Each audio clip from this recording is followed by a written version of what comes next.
ரசம் குடிச்சா புடி நெஞ்சு சுத்த தோடிக்கும்.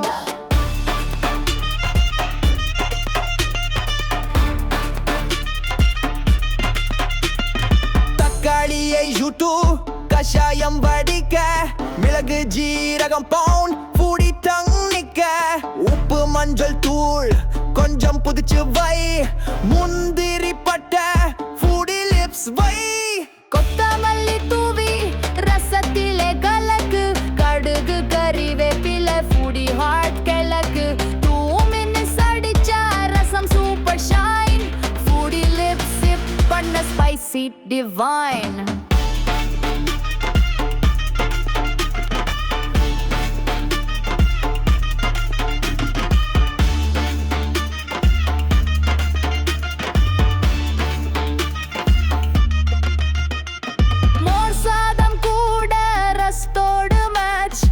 இது grandma secret foodie lips lunch. Sambar போல் இல்ல ரசம் light taste, 2 minutes ரசம்